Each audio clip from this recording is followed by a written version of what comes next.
ನಮಸ್ಕಾರ. ನಾನು ನಿಮ್ಮ ಭಾಗ್ಯನಾರಾಯಣ ಬೊಗ್ಗವರಪು. ನೀವು ನೋಡ್ತಾ ಇದ್ದೀರಿ ಸುದ್ದಿ ಸರ್ಕಲ್.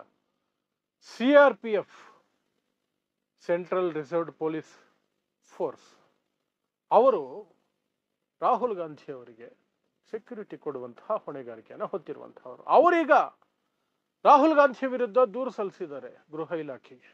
ರಾಹುಲ್ ಗಾಂಧಿ ವಿದೇಶಗಳಿಗೆ ಹೋದಾಗ ನಮಗೆ ಮಾಹಿತಿ ಕೊಡ್ತಾ ಇಲ್ಲ, ಅವರ ಸುರಕ್ಷತೆಗೆ ನಮಗೆ ಸುರಕ್ಷತೆ ಒದಗಿಸೋದ್ರಲ್ಲಿ ಸಮಸ್ಯೆ ಆಗತ್ತೆ, ಅವರಿಗೆ ತೊಂದರೆ ಆಗತ್ತೆ, ಅವರು ಸಹಕರಿಸ್ತಾ ಇಲ್ಲ ಅಂತ ಒಂದು ದೂರನ್ನು ಕೊಟ್ಟಿದ್ದಾರೆ.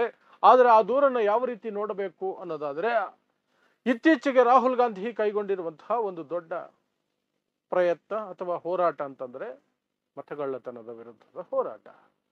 ಮೋದಿ, ಬಿಜೆಪಿ, NDA ಮತಗಳನ್ನ ಕದ್ದು ಕಳ್ಳ ಮತದಾನಗಳ ಮೂಲಕ ಅಧಿಕಾರಕ್ಕೆ ಬರ್ತಿದೆ.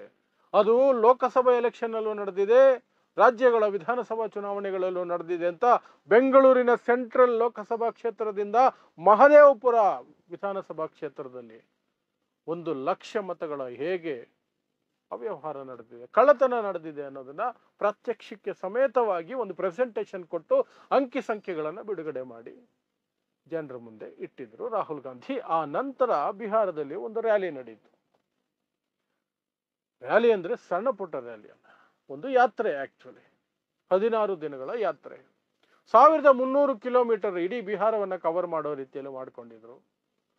ವೋಟರ್ ಅಧಿಕಾರ ಯಾತ್ರಾ ಅಂತ. ಅದು ಬಿಹಾರದಲ್ಲಿ ನಡೀತಾ ಇದ್ದಂತಹ ವೋಟರ್ ಪರಿಷ್ಕರಣೆ, ಮತದಾರರ ಪಟ್ಟಿಯ ಪರಿಷ್ಕರಣೆ, revision, SIR, special intensive revision voters list, ಅದರ ವಿರುದ್ಧ, ಅದರಲ್ಲಿ ಅಕ್ರಮ ನಡೀತಿದೆ, ಬಿಹಾರದ ಎಲೆಕ್ಷನ್ ಗೆಲ್ಲೋದಕ್ಕೆ ಬಿಜೆಪಿ ಇದನ್ನು ಮಾಡ್ತಿದೆ ಅನ್ನುವ ಆರೋಪ ಹೊತ್ತು ಇಡೀ ಬಿಹಾರದಲ್ಲಿ ಓಡಾಡಿದ್ರು. ಆ ಸಂದರ್ಭದಲ್ಲಿ ಕೊನೆಯ ದಿನ, ಆ ಒಂದು ವೋಟರ್ ಅಧಿಕಾರಿ ಯಾತ್ರೆಯ ಕೊನೆಯ ದಿನ ಒಂದು ಭಾಷಣ ಮಾಡ್ತಾ ರಾಹುಲ್ ಗಾಂಧಿ ಹೇಳಿದ್ರು, ನಾವು ಕರ್ನಾಟಕದ ಒಂದು ವಿಧಾನಸಭಾ ಕ್ಷೇತ್ರದಲ್ಲಿ ಹೊರಗಿಟ್ಟಿದ್ದು ಅದು ಆಟಮ್ ಬಾಂಬ್ ಅಷ್ಟೇನೆ, ಅದಕ್ಕಿಂತ ಶಕ್ತಿಶಾಲಿಯಾದಂತಹ ಹೈಡ್ರೋಜನ್ ಬಾಂಬ್ ಇದೆಯಲ್ಲ ಅದನ್ನ ಮುಂದಿನ ದಿನಗಳಲ್ಲಿ ಇಡ್ತೀವಿ. ಮಹಾರಾಷ್ಟ್ರ, ಹರಿಯಾಣ, ಇತರೆ ರಾಜ್ಯಗಳಲ್ಲಿ ಏನೇನಾಯ್ತು, ಹೇಗೆ ಅಧಿಕಾರಕ್ಕೆ ಬಂದ್ರು ಅನ್ನೋದನ್ನ ಸಾಬೀತು ಮಾಡ್ತೀವಿ ನಾವು. ಎಲ್ಲ ಕಡೆನೂ ಸಹ ಮತಗಳ್ಳತನದ ಮೂಲಕನೇ ಅವರು ಅಧಿಕಾರಕ್ಕೆ ಬಂದಿರೋದು ಅಂತ ರಾಹುಲ್ ಗಾಂಧಿ ಹೈಡ್ರೋಜನ್ ಬಾಂಬ್ನ ಬೆದರಿಕೆಯನ್ನ ಹಾಕಿದ್ರು.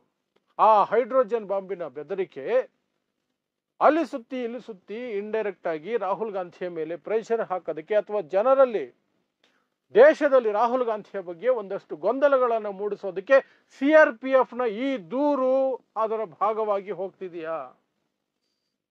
ವಿದೇಶಕ್ಕೆ ಹೋದ್ರೆ ನಮಗೆ ಮಾಹಿತಿ ಕೊಡ್ತಿಲ್ಲ, ಸಹಕರಿಸ್ತಿಲ್ಲ, ರಕ್ಷಣೆ ಕೊಡೋದ್ರಲ್ಲೇ ಸಹಕರಿಸ್ತಿಲ್ಲ ಅಂತ CRPF ಈಗ ದೂರು ಕೊಟ್ಟಿರೋದು. ಏನಾಯ್ತು ಅಂತಂದ್ರೆ, ಮೊನ್ನೆ ದಿಢೀರಂತ 1-2 ಫೋಟೋಗಳು ಬಿಜೆಪಿ IT ಸೆಲ್ಲಿಂದ ಬಂತು. ಬಿಜೆಪಿಯ IT ಸೆಲ್ಲಿಂದ ಏನು, ರಾಹುಲ್ ಗಾಂಧಿ ಮಲೇಷ್ಯಾ ಪ್ರವಾಸದಲ್ಲಿರುವಂತಹದ್ದು. ಒಂದರಲ್ಲಿ 2 ವೀಲರ್ ಓಡಿಸ್ತಿರುವಂತಹ ರಾಹುಲ್ ಗಾಂಧಿ, ಇನ್ನೊಂದರಲ್ಲಿ ಯಾವುದೋ ಒಂದು ರೆಸಾರ್ಟ್ ಎಲ್ಲ ನಿಂತ್ಕೊಂಡಿದ್ದಾರೆ. ಒಂದಷ್ಟು ಜನ ಇದ್ದಾರೆ, ಮಲೇಷ್ಯಾ ಜನ, ಅವರ ನಡುವೆ ಏನೋ ಮಾತಾಡ್ತಿದ್ದಾರೆ. ಅದರದ್ದು ಎರಡು ಫೋಟೋಗಳು ರಿಲೀಸ್ ಆಯಿತು. ಮಲೇಷ್ಯಾದಲ್ಲಿ ಮೋಜು ಮಾಡುತ್ತಿರುವ ರಾಹುಲ್ ಗಾಂಧಿ ಅಂತ ಗೋಧಿ ಮಾಧ್ಯಮಗಳು ಬಾಯಿ ಬಡ್ಕೊಳ್ಳೋಕೆ ಶುರು ಮಾಡಿದ್ರು. ಮೋದಿ 8,500 ಕೋಟಿ ಈ ದೇಶದ ಜನರ ದುಡ್ಡನ್ನ ಬಳಸ್ಕೊಂಡು ಒಂದು ವಿಮಾನ ಖರೀದಿ ಮಾಡಿ ಆ ವಿಮಾನವನ್ನ ಜಾಲಿ ರೈಡ್ಗಳಿಗಾಗಿಯೇ ಬಳಸ್ತಾ ಇರುವಂತಹ ನರೇಂದ್ರ ಮೋದಿ, ಅದು ಪಕ್ಕಾ ಜಾಲಿ ರೈಡ್, ಎಂಜಾಯ್ಮೆಂಟ್ ಅಷ್ಟೇ, ಮೋಜು ಮಸ್ತಿಗೆ ಮಾತ್ರ ವಿಮಾನ ಬಳಕೆ ಆಗ್ತಿರೋದು. ಯಾಕೆ ಅಂದ್ರೆ ಯಾವ ದೇಶಕ್ಕೆ ಹೋದ್ರೂ ಸಹ ಅಲ್ಲಿ ಹೋಗಿ ಕಿಸಿ ಕಿಸಿ ಕಿಸಿ ಅಂತ ಕಿಸಿಯೋದು, ಬಲವಂತಕ್ಕೆ ಅಲ್ಲಿನ ಪ್ರಧಾನಿಗಳನ್ನ, ಪ್ರೆಸಿಡೆಂಟ್ಗಳನ್ನ ಯಾರೇ ಎದುರುಗಡೆ ಬಂದು ತಪ್ಕೊಂಡ್ಬಿಡೋದು, ಅವರು ಶೇಕ್ ಹ್ಯಾಂಡ್ ಕೊಟ್ಟಿಲ್ಲ ಅಂದ್ರೂ ಹಿಂದೆ ಹಿಂದೆ ಹೋಗಿ ಶೇಕ್ ಹ್ಯಾಂಡ್ಗಳು ಕೊಡೋದು. ಇದನ್ನ ಬಿಟ್ಟು ಮೋದಿ ವಿದೇಶ ಪ್ರವಾಸದಲ್ಲಿ ಸಾಧಿಸಿದ್ದು ಏನೂ ಇಲ್ಲ. ಅದು ಸಾಬೀತಾಯಿತು. ಯಾಕೆಂದ್ರೆ ಆಪರೇಷನ್ ಸಿಂಧೂರದ ಸಂದರ್ಭದಲ್ಲಿ ನಮ್ಮ ದೇಶದ ಪರವಾಗಿ ಯಾರು ನಿಲ್ಲಿಲ್ಲ, ಯಾವ ದೇಶನೂ ನಿಲ್ಲಿಲ್ಲ. ಅಲ್ಲಿಗೆ ಅರ್ಥ ಆಯ್ತು, ಮೋದಿ ಪ್ರವಾಸಗಳೆಲ್ಲ ಟುಸ್ ಪಟಾಕಿಗಳು, ಏನೂ ಲಾಭ ಇಲ್ಲ. ಲಾಭ ಆಗಿದ್ದೆಲ್ಲ ಅಂಬಾನಿ ಅದಾನಿಗಷ್ಟೇ. ಆ ದೇಶಗಳಲ್ಲೂ ಒಂದಷ್ಟು ಬಿಸ್ನೆಸ್ ಇಟ್ಕೊಡೋ ಕೆಲಸವನ್ನ ಮೋದಿ ಮಾಡಿರೋದು ಬಿಟ್ರೆ ಇನ್ನೇನು ಮಾಡಿಲ್ಲ.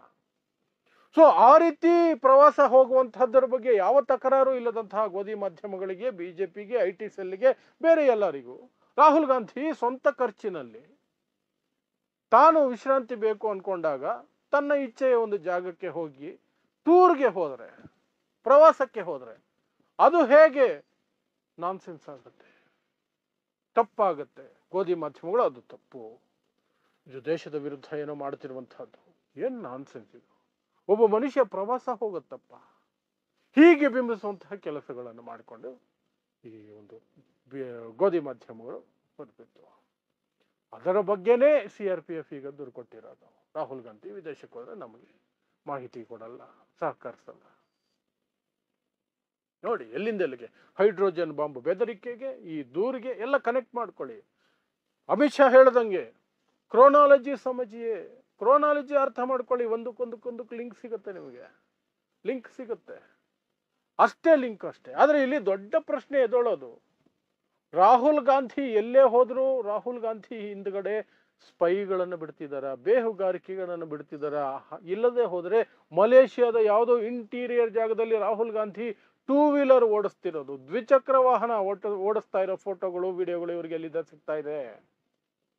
ಯಾವುದೋ ರೆಸಾರ್ಟ್ ಹೋಟ್ಲು ಎಲ್ಲೋ ಅಲ್ಲಿನ ಜನರ ಜೊತೆ ನಿಂತು ಅಥವಾ ಮಾತಾಡ್ತಿರುವಂತಹ ಫೋಟೋಗಳು ವಿಡಿಯೋಗಳು ಇವ್ರಿಗೆ ಎಲ್ಲಿಂದ ಸಿಗ್ತಾ ಇದೆ? ಹಾಗಾದ್ರೆ ನಿಜವಾಗ್ಲೂ ಯಾರನ್ನು ಹಿಂದೆ ಬಿಟ್ಟಿದ್ದಾರಾ?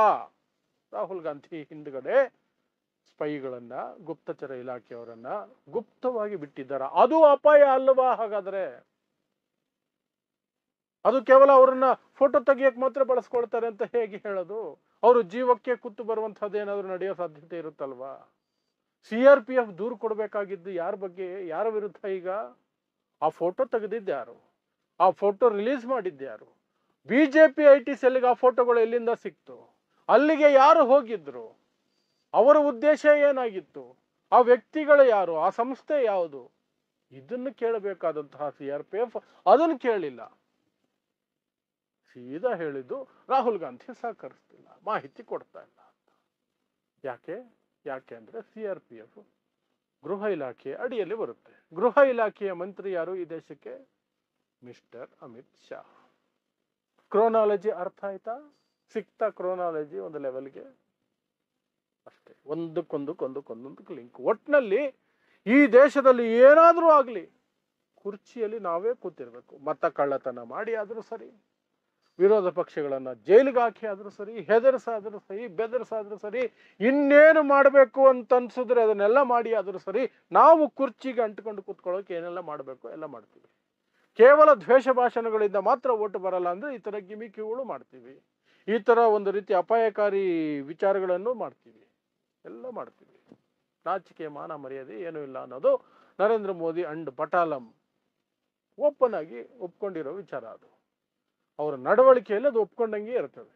ಆ ಮಟ್ಟಕ್ಕೆ ಅವರ ನಡವಳಿಕೆಗಳು ಇರ್ತವೆ. ಸೊ ಇದಿಷ್ಟು CRPF ದೂರಿನ ಹಿನ್ನೆಲೆಯಲ್ಲಿ ನಾವು ನೋಡಬೇಕಾದಂತಹ ಅಂಶಗಳು. ರಾಹುಲ್ ಗಾಂಧಿ ವಿರುದ್ಧ CRPF ಕೊಟ್ಟಿರುವ ದೂರಿದೆಯಲ್ಲ, ಅದರ ಹಿನ್ನೆಲೆಯಲ್ಲಿ ನೋಡಬೇಕಾದಂತಹ ಅಂಶಗಳು. ನೋಡೋಣ ಮುಂದಿನ ದಿನಗಳಲ್ಲಿ ಇನ್ನು ಏನೆಲ್ಲ ಆಟಗಳನ್ನು ಆಡ್ತಾರೆ.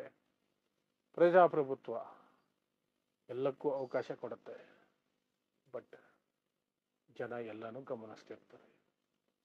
ಗಮನಿಸ್ತಿರ್ತಾರೆ, ಉತ್ತರ ಕೊಡ್ತಾರೆ. ಚುನಾವಣೆಗಳಲ್ಲಿ ಕೊಡ್ತಾರೆ, ಮತದಾನದಲ್ಲಿ ಕೊಡ್ತಾರೆ. ತಡ ಆಗ್ಬೋದು, ಓಟ್ ಕದ್ದು ಒಂದಷ್ಟು ದಿನ ಲೇಟ್ ಆಗ್ಬೋದು, ಬಟ್ ಅಲ್ಟಿಮೇಟ್ಲಿ ಒಂದಲ್ಲ ಒಂದು ದಿನ ಸತ್ಯಕ್ಕೆ ಜಯ ಆಗೇ ಆಗತ್ತೆ. ಅದನ್ನ ನಂಬುವ ನಾನು. So will wait and watch.